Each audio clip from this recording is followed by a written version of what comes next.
So how do you handle a benevolent spirit?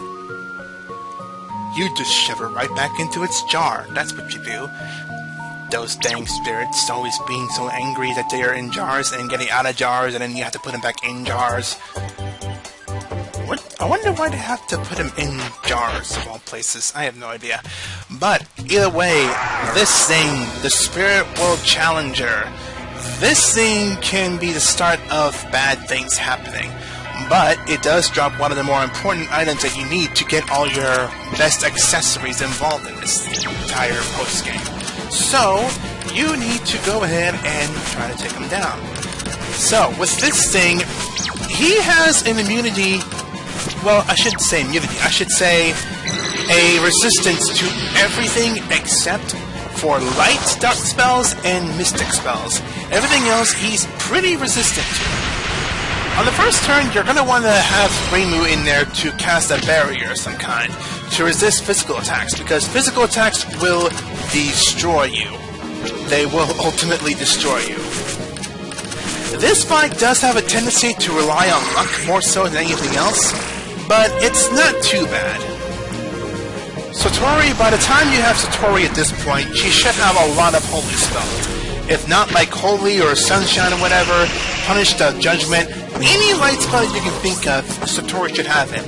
If your Satori isn't as ready as this one is right here, then your best bet would probably be Reimu Yugi with her weapon and her light sword, or maybe Yomu with her second highest tier weapon, since that has 100 exorcism and is a slayer to what's the word for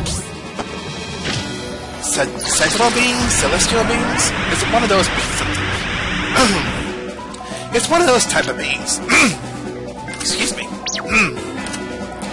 But yeah, if you don't have Satori ready, you can have somebody like Yomu with 100% exorcism and a slayer to gods. Foreign gods, that's the word I'm looking for, foreign gods.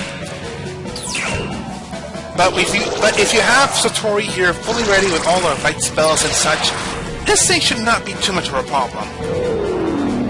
Every now and again, it will try to absorb light land power if it's too high, so if you have a way of balancing light spells and dark spells, then you'll be fine.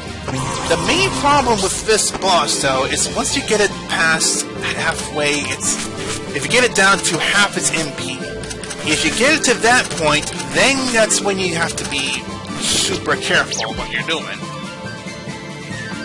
For this boss, you need dark resistance, any physical resistance, since it's a physical attacker as well, and you also need mystic resistance. You need a lot of mystic resistance.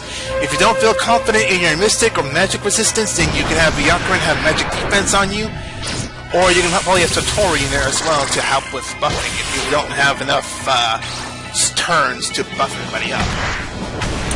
But the main idea, once it gets to half HP, is that it's going to be a big freaking jerk to you.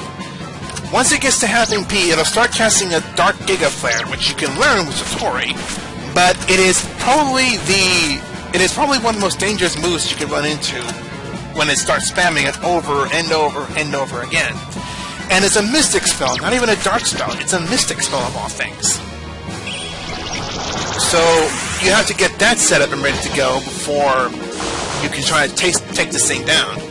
You should have enough at this point to have at least 3 people have 25% resistance to mystic attacks. There's a chance that you may have only 1 or 2, and if that's the case, then you're going to have to have it either be Alice or somebody else. Either you have all sorts of barrier spells to protect yourself from damage, or you just rely on Alice being a tank for you so that you can tank the damage. Have it have all sorts of defense and whatever it needs to defend your whole entire party once it gets there. But no matter which way you go through with that, Reimu with her barriers will always help you out, though, even on both sides, because her physical or magic immunity is very helpful. No matter how you want to say it's not, it is.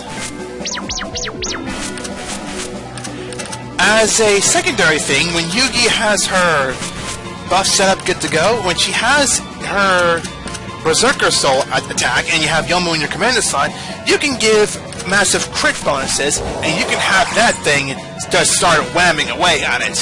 So, 8 attacks, and each one of them has a chance to crit. That should bring in at least about 80,000 damage. If not, then something's wrong. Something's very wrong. But yes, she should easily bring in at least about, let's say, 56 to 7,200 damage. If not that much, then probably a lot more. Probably a lot more. But yes, you will want to have yourself defense against Mystic. You will want to have yourself magic barriered. You will want your starlight barriers. You will want your magic immunity barriers.